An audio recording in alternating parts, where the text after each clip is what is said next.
Pois bem, a primeira coisa que eu gostaria de dizer, e que eu tenho dito por aí, é o seguinte: o Brasil, hoje, experimenta um grau de liberdade religiosa absolutamente inédito em sua história. Desde que a Constituição, a primeira Constituição republicana, de 1891, destituiu o catolicismo do seu status de religião oficial do Estado brasileiro, as coisas evoluíram muito lentamente no sentido de uma real liberdade de expressão para as mais diferentes formas de religião, de religiosidade, de correntes, de igrejas, né, de grupos, e assim por diante. Hoje nós vivemos isso de uma maneira muito intensa e muito visível. Para todo lado que você vai, você vê as pessoas lidando com o tema da religião, falando de religião, discutindo que alguém mudou de religião. Né? A sociologia alemã já nasce com obras sobre sociologia da religião. Né? A sociologia francesa, a mesma coisa. Então, digamos, o estudo da religião é parte constitutiva dessa nova área científica desde o final do século XIX. Então, acaba sendo um chamariz muito grande para o interesse do sociólogo, e, sobretudo, se o sociólogo é pesquisador, é formado na pesquisa, interessar-se no Brasil hoje por esse quadro, sem exagero nenhum, muito dinâmico. Né? Nós vivemos hoje um campo religioso bastante dinâmico. Às vezes você tem a impressão daquilo que na sociologia clássica se chama de uma efervescência social, quer dizer, há uma efervescência religiosa da sociedade brasileira, e eu gostaria de dizer para vocês um pouco o que a sociologia teria a dizer disso. Bem, a primeira coisa, então, é pensar esse binômio, né? Liberdade religiosa, pluralismo religioso. Né? São duas coisas que andam juntas. E uma, né, influi na outra decisivamente. Ou seja, quanto maior a liberdade religiosa, maior a diversidade religiosa numa determinada coletividade, ou dos indivíduos, dos integrantes dessa coletividade. Por sua vez, quanto maior a diversidade religiosa, maior a pressão para que o Estado não interfira no campo religioso. Vocês sabem muito bem que as ciências humanas, né, e as ciências sociais, como parte das ciências humanas, não são capazes de formular leis, né, leis gerais, mas isto é quase uma lei geral. Né? Liberdade, maior a liberdade religiosa, maior a pluralidade. E o contrário que a gente está menos acostumado a pensar. Quanto maior a pluralidade, maior o valor atribuído à liberdade religiosa e às demandas para que o Estado seja, e os governantes, né, tomem decisões cada vez menos favoráveis a um único tipo de religião ou a poucas religiões e não a todas. Né? Há uma demanda nesse sentido. Então, isso é muito importante da gente pensar. Por outro lado, quando você abre bastante, você cria um campo religioso altamente concorrencial.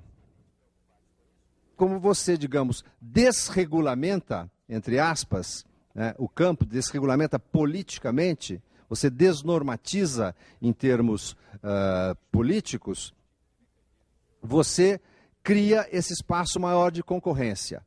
Quanto maior a concorrência, maior a exigência que as lideranças religiosas, isso é uma outra coisa que eu gostaria de lembrar a vocês, né? Que é que toda religião, do ponto de vista de um sociólogo, né, sempre coloca como seus principais sujeitos, como seus principais agentes, os profissionais religiosos. Ou seja, quanto maior a concorrência, mais aquelas pessoas que nós chamaríamos genericamente de lideranças religiosas, tanto mais estas pessoas são levadas a descruzar os braços e a partir para a luta. Essa luta, às vezes, pode ser até mesmo um pouco violenta, mas significa o seguinte: não há chance de uma religião cuja liderança passa os dias de braços cruzados. As lideranças religiosas têm que agora levantar cedo e dormir tarde, tem de trabalhar, deixar as igrejas abertas 24 horas por dia, né? Porque a concorrência entre elas se acirrou muito. Então isso é uma outra coisa importante. Isto acaba repercutindo, evidentemente, em cima de nós que não somos os profissionais da religião, né? E nós que somos alvo, né, de um interesse de conquista por parte das lideranças religiosas. Então a gente acaba percebendo, né, que o Brasil, o povo brasileiro ficou mais religioso? De um certo ponto de vista, sim, porque necessariamente ele ficou mais, digamos, mais mobilizado religiosamente. Isso é uma coisa que, para a sociologia, aos olhos de um cientista social, isto é uma coisa que faz todo sentido. Ou seja, a demanda por mais religião não surge espontaneamente, vamos dizer, do povo. O povo, na realidade, começa a ser alvo de uma oferta maior de religião. Não sei se vocês percebem a diferença do enfoque. Ou seja, quando o campo religioso está bastante ativado, bastante mobilizado, como a gente vê hoje no Brasil, isto significa que o Brasil ficou mais religioso, primeiro, em termos de oferta religiosa. Há uma pluralização da oferta e há uma dinamização da oferta. Há um enriquecimento da oferta. Há um trabalho maior na oferta. As religiões hoje trabalham com marketing. As religiões hoje trabalham com propaganda, né? As religiões hoje são obrigadas a estudar técnicas, né, de chegar até os interessados, porque se elas não fazem isso, outras farão. Nós estamos vivendo no Brasil, né, um momento de muita oferta religiosa. Isso talvez seja o segundo ponto que eu gostaria de passar para vocês, né? Que é uma coisa, por que eu gostaria de passar para vocês? Que eu acho que é uma coisa que a mim, falando sinceramente, me ajuda a entender como é que as coisas funcionam. As coisas ficam mais claras, né? Não dá a impressão de uma coisa impalpável que de repente não se sabe por quê. Nas duas últimas décadas do século XX, no comecinho do século XXI, de repente o povo começou espontaneamente a ficar mais religioso? Não. O povo está sendo mais insistentemente trabalhado pelos profissionais da religião. E notem, eu estou chamando de profissionais da religião pessoas que se dedicam, né, full time a uma religião e que vivem daquela religião. Bem, nessas e noutras, o que é que você espera? Você espera, então, que cresça a diversidade religiosa. E agora, então, eu vou me valer de alguns dados do censo 2000, que é o último censo que nós temos, a parte dedicada à religião, e vou dizer os dados mais ou menos aproximados. O que diz o censo 2000?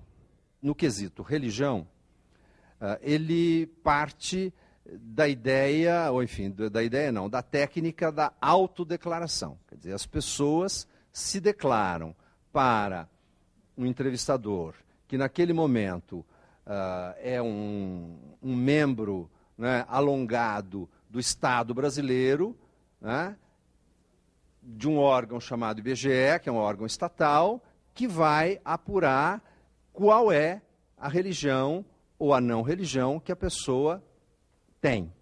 Isso depende da pessoa dizer: eu sou católico, eu sou umbandista, eu sou do Santo Daime, eu sou isso, eu sou aquilo, eu sou muçulmano, eu sou islâmico, né? Eu sigo a religião judaica. Depende de declaração. E nós ficamos sabendo, por exemplo, que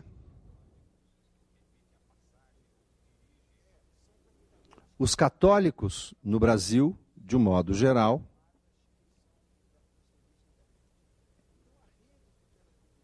são 74% da população. Ou seja, 3/4 da população brasileira, quando interrogados qual é a sua religião, ainda se declaram católicos.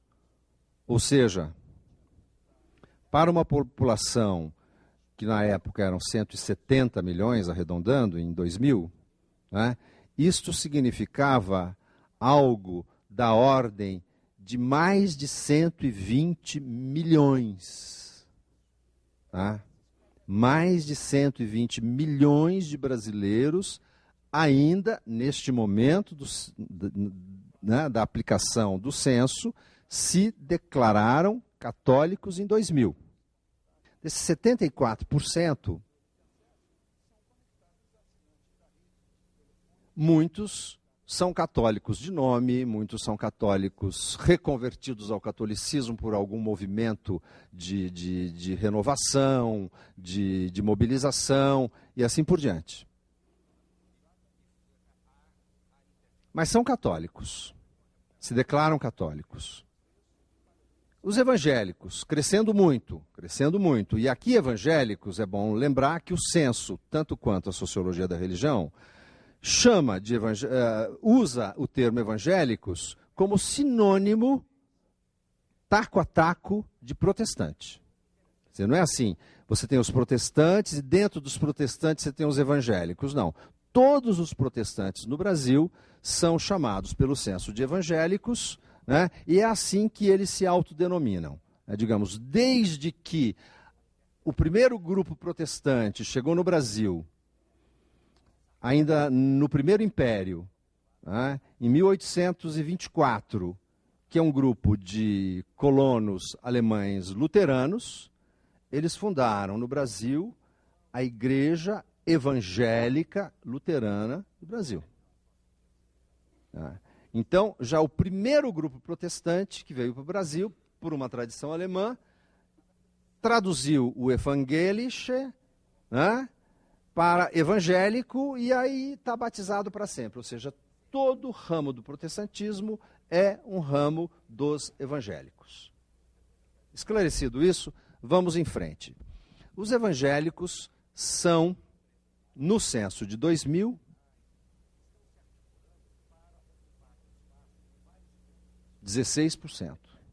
quase 16%. Um crescimento extraordinário. Crescimento realmente extraordinário. Né? Enfim, em 10 anos, o número dobrou. A proporção de protestantes ou evangélicos do Brasil dobrou.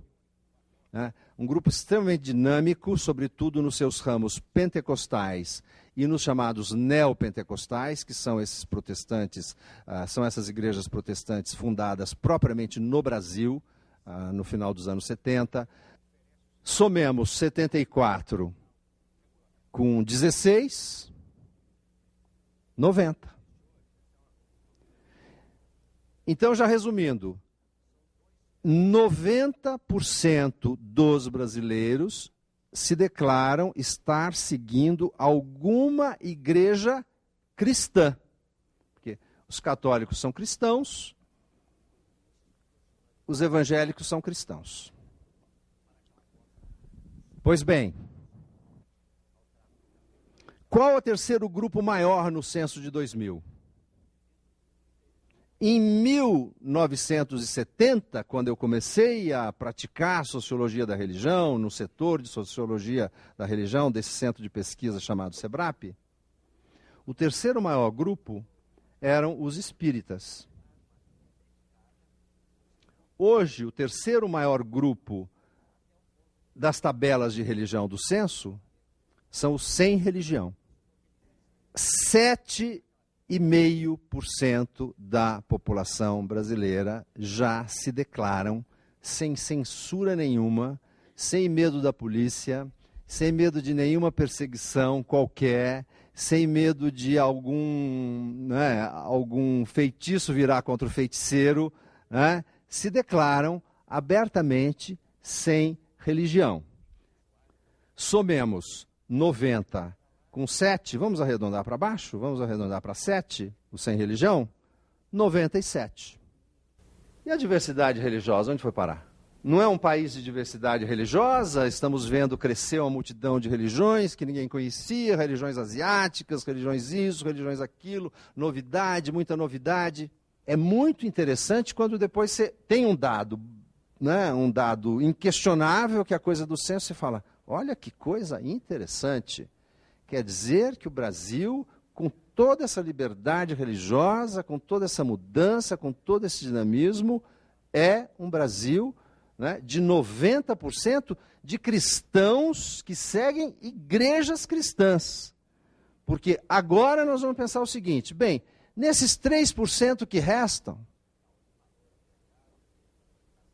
o grupo maior é o dos espíritas kardecistas, que tem uma majoritária parcela de seguidores que se autodenominam cristãos, que se consideram cristãos. Bem, mas de qualquer modo, o que sobra? Você tem, nesses 3%, você tem os afro-brasileiros, seguidores de Umbanda e de Candomblé, que apesar de toda a diversidade e toda a importância que tem historicamente para a nossa diversidade cultural, para a nossa diversidade étnica, para a nossa diversidade culinária, né? Enfim, uma coisa assim paparicada pelo Itamaraty, essa nossa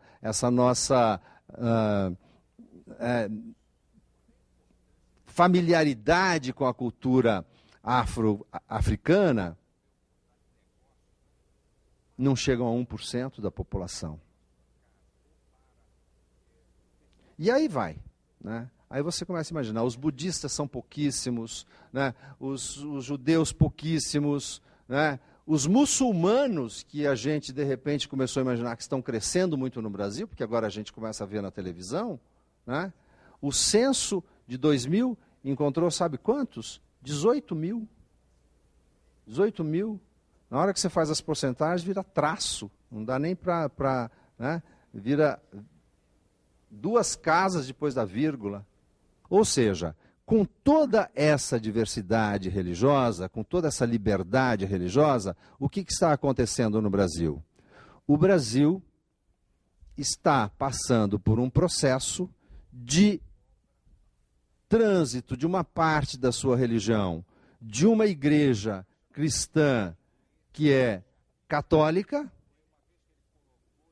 e que é tradicional e que foi religião oficial no Império e na colônia, para outras igrejas cristãs. E no caso do kardecismo, para um movimento religioso que não se constitui em igreja, mas que é fortemente marcado pela presença da doutrina cristã. Isto é muito interessante da gente estar notando, tá? Porque, mesmo assim, nós estamos vendo que cresce o cristianismo no Brasil, ao mesmo tempo que cresce a nossa insegurança, que cresce a criminalidade, que cresce a violência, E, no entanto, o Brasil não está ficando menos cristão, o Brasil está ficando mais cristão. As pessoas estão reoptando pelo cristianismo, né, o que nos faz minimamente pensar, né, o que é que estaria acontecendo nesse nível. Ou seja, que tipo de cristianismo é esse que acaba, né, sendo o cristianismo que os brasileiros estão seguindo. Então, o que nós temos?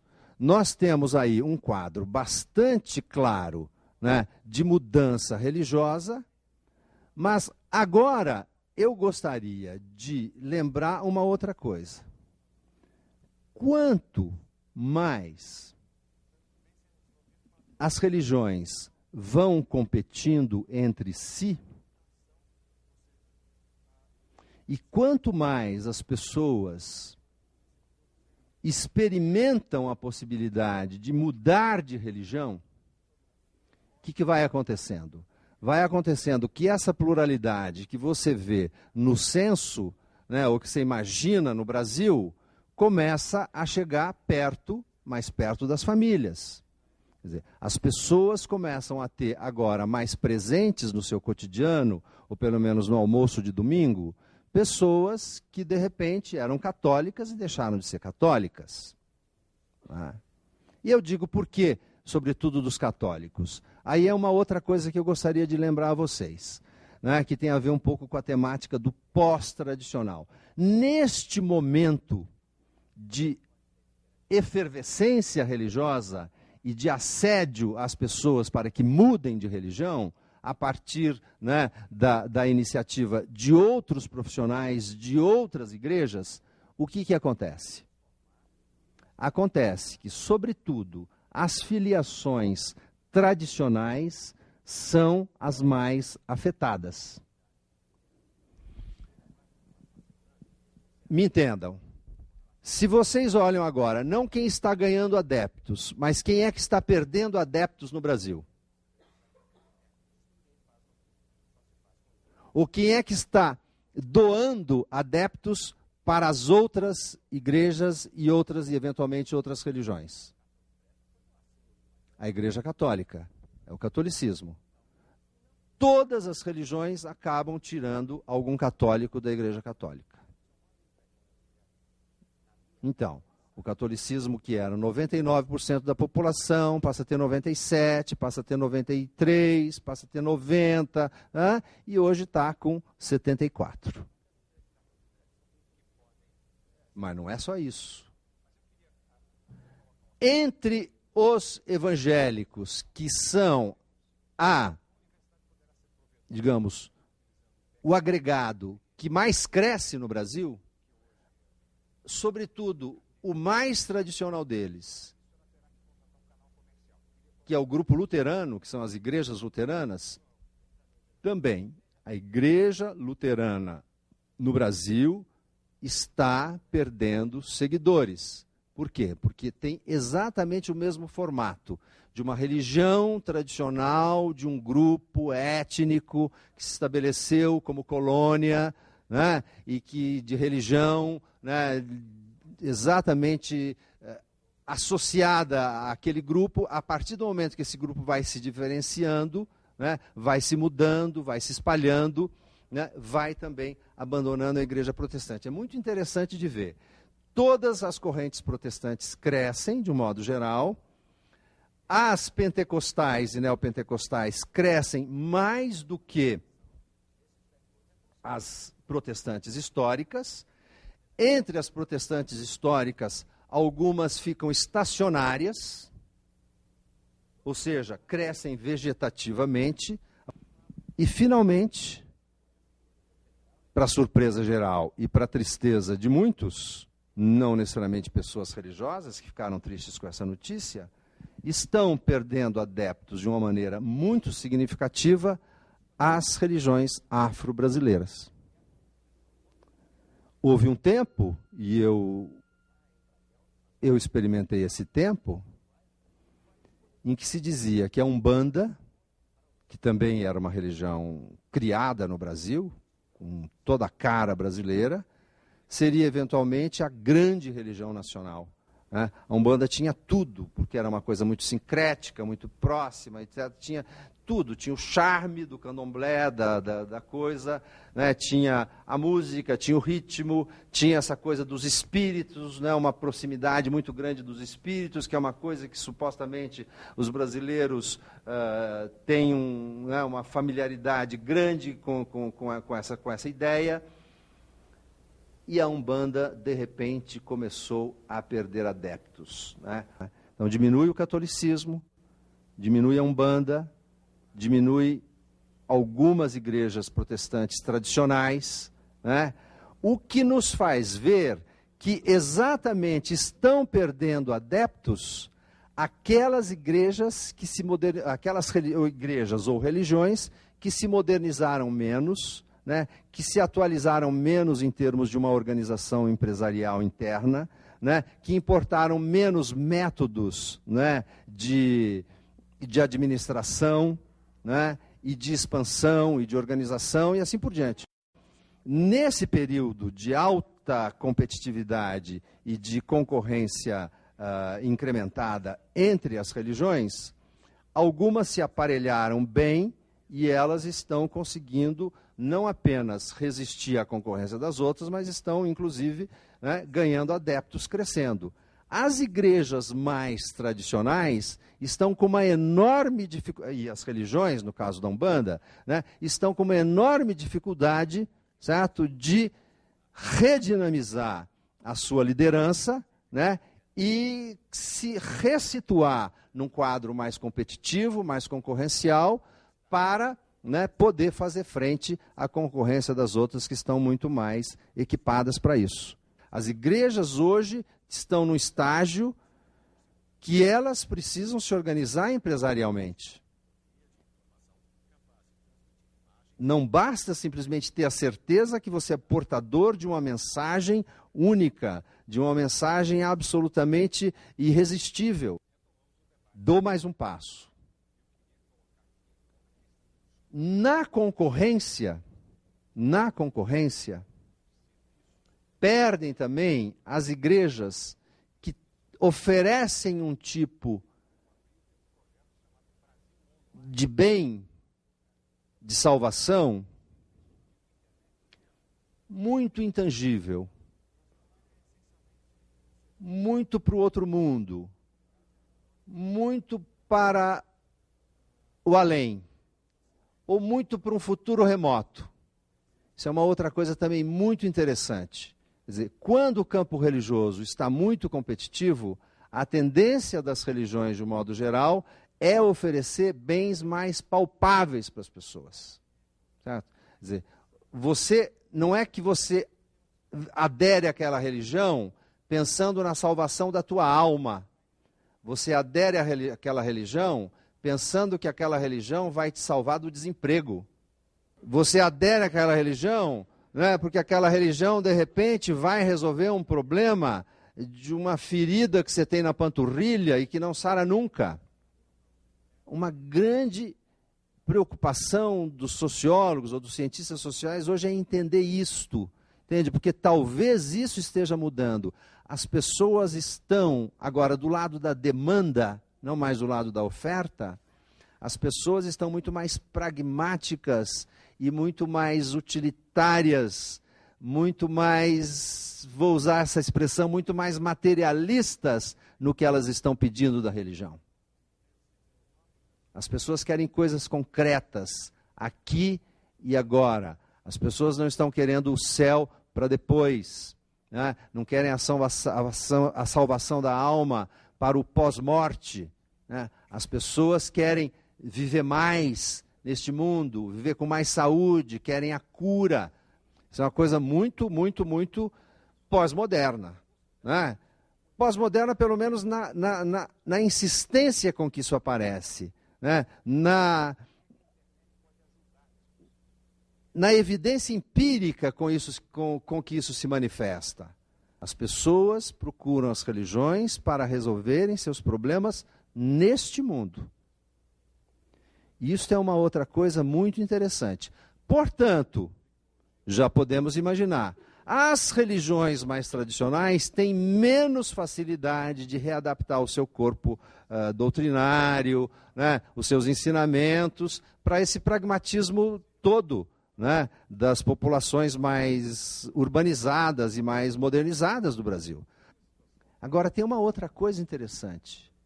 Eu falei que as pessoas querem resolver problemas aqui e agora, mas não é só isso. As pessoas hoje, numa sociedade como a nossa, estão querendo também religiões que lhes facultem, que lhes possibilitem uma experiência religiosa, um pedacinho do céu aqui e agora.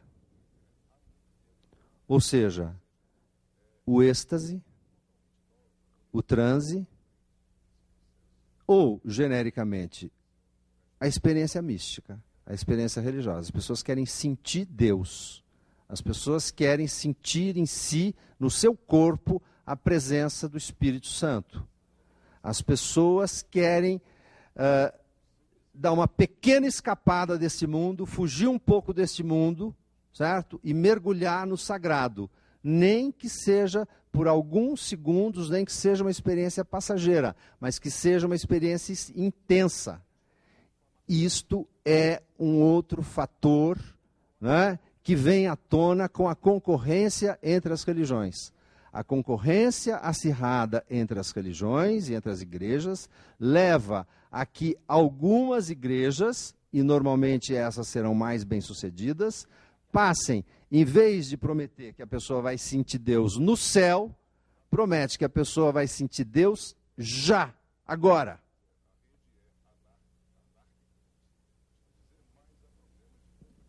De repente, se eu fosse um pastor aqui, se eu fosse qualquer líder religioso, eu podia dizer para vocês agora, porem uma música e diria para vocês, fechem os olhos. Fechem os olhos. Né? E aí eu já poderia começar a levar vocês, de repente, a ter uma experiência maravilhosa. Maravilhosa. Né? Alegre, feliz. Né? Uma experiência de superação de si mesmo, uma experiência mística, numa palavra. Isso a tradição teológica, né, ocidental chama de experiência mística. Né? Quer dizer, é você em contato com o divino, com a divindade, né? Mas contato de primeiro grau. Né? Contato de primeiro grau. Rápido, né? Passageiro. E as religiões tradicionais, no caso, a nossa mais tradicional, que é o catolicismo, né, começa também a tentar ver se não é possível oferecer aos seus fiéis, né, ou àqueles que quiserem, uma possibilidade, né, de um êxtase. De um êxtase. Não é... Isso chama uma democratização do êxtase.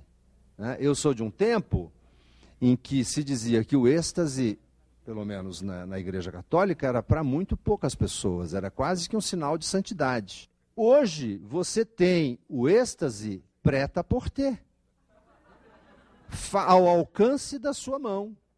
Basta entrar num grupo religioso, seja ele cristão, a moda antiga, mais renovada, enfim. Isto é o quê? É novamente uma mudança muito grande. Ou seja, aquela religião que insiste em dizer que você vai melhorar de vida, que você vai mudar de vida, e que você vai demonstrar isso no seu dia a dia, que você tem que mudar de conduta para entrar em contato com Deus, existem religiões que oferecem para você um contato imediato, né, um contato de primeiro grau com Deus, sem que você precise mudar de vida, sem que você precise ser mais honesto, sem que você precise, né, entendeu? Quer dizer, então, você tem uma outra composição agora do público religioso. você tem aqueles que seguem mesmo, aqueles que fazem parte da comunidade, e você tem agora, digamos, tamanhos gigantescos de templos, né, que reúnem pessoas que são apenas passantes, são pessoas que nós, na sociologia da religião, estamos chamando não de fiéis, não de seguidores, mas estamos chamando de clientela, clientes, né? Não se vinculam àquela comunidade, mas de repente podem participar do culto, né? E de repente entrar naquele clima e experimentar e ter uma experiência da presença do Espírito Santo. Isso é muito, muito novo para o Brasil, né? Isso é muito novo, quer dizer. Isso também é outra coisa que está deixando, né, o campo religioso muito efervescente. Né? Nesse sentido, porque agora as pessoas têm para contar umas para as outras como foi bom, como foi importante, como foi desestressante, como foi, entendeu, recompensador, né? Uma experiência religiosa aqui e agora, com algo que você imaginava que era inalcançável, que você só poderia alcançar depois da morte. Isso que significa que vale o presente, né? Que as pessoas, quando eu estou falando, enfatizando essa coisa do aqui e agora, quer dizer, há uma presentificação, né, quase que exclusiva da ideia do que significa uma experiência religiosa. Né? Significa que as religiões hoje têm menos espaço para incutir regras de conduta e regras morais, né, que vão orientar o cotidiano das pessoas. Em outras palavras, as religiões, quando se preocuparam durante milênios em orientar a conduta das pessoas, elas ajudavam as pessoas a racionalizar o seu cotidiano, o seu dia a dia. As pessoas sabiam por que tinham que fazer isso, por que tinham que fazer aquilo. Por que tinha que obedecer o pai e a mãe, certo? Por que tinha que se casar virgem, entende? Por que isso e por que aquilo? Quer dizer, havia uma série de valores e normas internalizados e que tinham que ser traduzidos numa conduta que devia ser coerente, né? Que tinha que ter uma racionalidade na qual você mesmo pudesse se reconhecer, né? Quer dizer, no sábado você era o mesmo, a mesma pessoa do sábado passado e do sábado anterior, ou seja, você criava, né, personalidades constantes, porque era isso que a religião passava. Agora, as religiões estão muito preocupadas em ganhar adeptos umas das outras. A religião que está sendo ofertada para nós é uma religião que está cada vez mais distante daquilo que o velho protestantismo, o protestantismo histórico do século XVI e XVII, né, chamavam de ética. Né? Ética. Você ter uma conduta racional, coerente, constante, ter os mesmos princípios, educar os seus filhos com esses mesmos princípios, que por sua vez educariam os seus filhos, né, e assim de geração em geração. São religiões que privilegiam o atendimento de demandas pragmáticas, que eu estou chamando de materialistas das pessoas, e no outro extremo, demandas tão espiritualistas, né, que isto se traduz quase numa demanda de uma experiência extática, né, de transe, mesmo que esse transe não seja um transe violento, né, mesmo seja um transe de excessiva manifestação corporal, né, mas ligeiramente, né, um transe, ou seja, uma experiência ultra espiritualizada de contato direto com a divindade, que em vez de você adiar para o pós-morte, você antecipa para aqui para agora, mas é super espiritualizado isso, né? Casado com demandas práticas, né? Demandas imediatas, demandas materiais, que nós, se quiséssemos, podíamos dizer, demandas econômicas e amor. Uma companheira, um companheiro, né? Mesmo que seja para tirar o companheiro da outra, a companheira da outra, não interessa muito. O importante é que Deus pode atender a essa sua, né, a essa sua vontade de ter um companheiro. Por que eu dou esse exemplo dessa maneira tão irônica? Para dizer exatamente que esse tipo de pedido, que corresponde a promessas que as lideranças religiosas estão fazendo, não passa necessariamente por um critério ético. As pessoas pedem, né? Então, nesse tipo de religião, cabe um professor universitário, cabe um operário metalúrgico, cabe um traficante, cabe um gigolô, cabe uma prostituta, ou seja, as religiões não se preocupam mais com a conduta de vida das pessoas. As religiões pensam em oferecer para as pessoas uma experiência religiosa aqui e agora, e, na melhor das hipóteses, isso elas conseguem. As pessoas saem convictas de que tiveram essa experiência. E ousam um pouco mais, né? Ousam prometer curar a sua miopia, ousam prometer que vão curar a AIDS, ousam prometer que vão curar uma série de coisas. Ousam, mas as pessoas continuam insistindo em que é possível, né? Então vocês vejam, este quadro, né, que eu pinto para vocês é o quadro que nós estamos vivendo no Brasil. Tudo isso que eu falei no final, e que é uma maneira de descrever o que, no fundo, as pessoas estão fazendo da sua religião, porque é isso que está acontecendo, tem a ver com o fato, voltando para o início, com o fato de que nós estamos vivendo no Brasil um período de liberdade religiosa intensa, o que é, digamos, em termos culturais, uma coisa inteiramente nova. Nós estamos passando por essa experiência de uma maneira coletiva e nós não estamos nos dando conta disso, né? Não é só que nós somos diversos. Ser pós-tradicional é saber, é ser diverso e saber que você é diverso, né? Não é simplesmente somos diversos, não é simplesmente uma diversidade dada em primeira mão, não, é uma diversidade assumida como uma coisa interessante, como um bem, como um valor, né? E assumida de uma maneira, somos diversos, eu sou diferente de você, graças a Deus, né? Eu sou católico e você é evangélico, né? Graças a Deus eu sou espírita, não sou como você, que é evangélico, que é católico, né?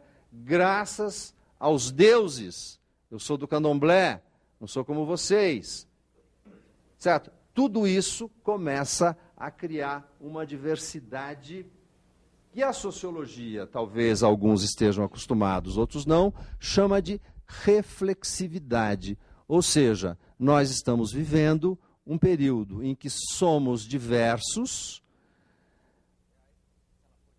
imaginamos, às vezes, que somos muito mais diversos do que somos, né, que é o espírito meu de ter exposto esses dados do censo para vocês, que a nossa diversidade é muito mais bonita, muito mais interessante do que, de fato, a gente está constatando pelas tabelas do censo. Somos diversos e queremos ser diversos. O Brasil sempre foi diverso em termos religiosos desde os tempos da colônia, quando chegaram os colonizadores ibéricos, né, os portugueses católicos, e impuseram a religião católica no Brasil. E a religião veio como religião oficial da coroa. Mas havia os índios daí a pouco chegaram os escravos, começaram a haver algumas missões, né, algumas invasões de protestantes, huguenotes, né, franceses, holandeses, etc, etc. Vem a presença de repente, judeus, né, enfim, judeus disfarçados, mas chegam judeus. Então, a diversidade não é necessariamente novidade. Mas qual era o modelo brasileiro? O modelo brasileiro, muito influenciado pela Igreja Católica, é a seguinte: não mexe, não fica forçando muito a barra, dizendo que somos muito diversos, porque enquanto as pessoas não se derem conta de que as religiões são muito diversas, cabem todas dentro da Igreja Católica.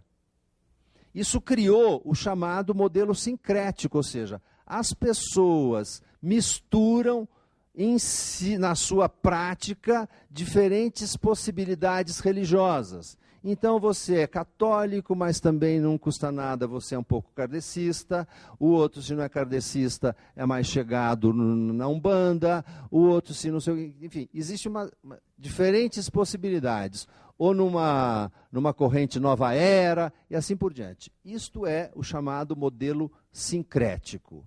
Muito parecido com aquilo que, no plano das etnias, das relações raciais, se chama de assimilação. Assimilação, não sou eu que vou dizer para vocês, vem de assemelhação, né? Vem de similar. Né? Assimilar é tornar semelhante. Então, nós tínhamos uma diversidade religiosa no Brasil que, na verdade, todo mundo se achava meio parecido. Né? Enfim, nada de muito conflituoso.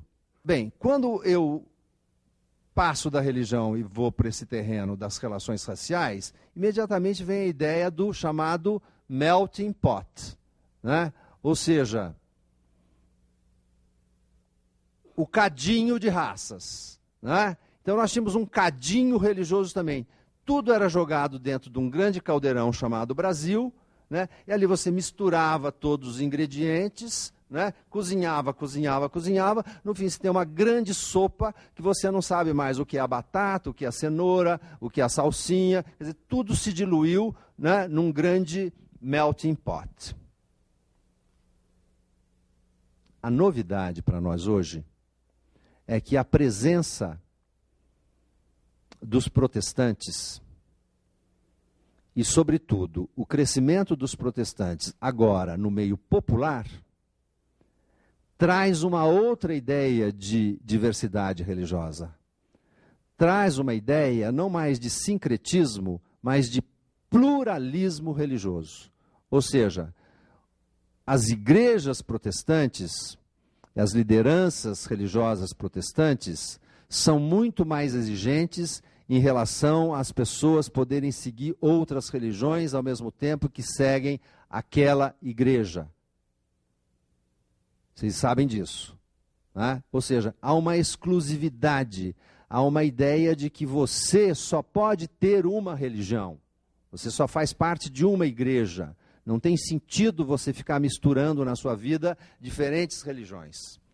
Então começa-se a solapar a ideia do sincretismo e passa-se para uma ideia que ajuda muito nessa nossa experiência de estarmos vivendo uma sociedade pós-tradicional, e no nosso caso, pós-tradicional também nesse aspecto, que a diversidade passa a ser pensada agora como uma coisa pós-sincrética. Então isso é muito interessante em termos sociológicos, porque o que significa? Significa que agora você tem uma parcela grande, já bastante significativa, da população brasileira, que sabe que religião é uma só. Isto não diminui a diversidade da nação como um todo, mas dá uma outra percepção do que significa a diversidade. Dá uma percepção exatamente de alteridade, quer dizer, eu sigo a minha religião, você segue a tua. Você não me convida para a tua e eu te convido para a minha. A não ser que você queira passar definitivamente para a minha, ou você esteja querendo que eu passe para a tua. Quer dizer, é uma outra ideia. Né? Então, o nosso sincretismo tradicional, que foi a maneira como o catolicismo, como religião dominante, né, conseguiu, digamos, um equilíbrio brasileiro, né, entre as diferentes manifestações religiosas não católicas, com o protestantismo passa a sofrer um abalo bastante grande, porque o protestantismo vem trazer agora o modelo não mais do melting pot, né, do caldeirão onde você dissolve todos os ingredientes da sopa, mas eu já andei lendo por aí numa certa literatura evangélica, né, e a coisa estava em inglês, não é mais um melting pot. Agora, o Brasil tem que ser visto religiosamente como um salad bowl, ou seja, uma travessa de salada, onde alface é alface, o tomate é tomate, o palmito é palmito, né, o coraçãozinho de alcachofra é coraçãozinho de alcachofra, e assim por diante. Ou seja, você não dilui tudo, né, numa diversidade assimilada, né, assemelhada entre todos. Mas agora você mantém as diferenças, ou seja, agora aquilo que não é a minha religião é uma outra religião, uma religião do outro, não é minha. Né? Você aumenta a ideia de alteridade presente na constatação ou na experiência de uma diversidade religiosa brasileira.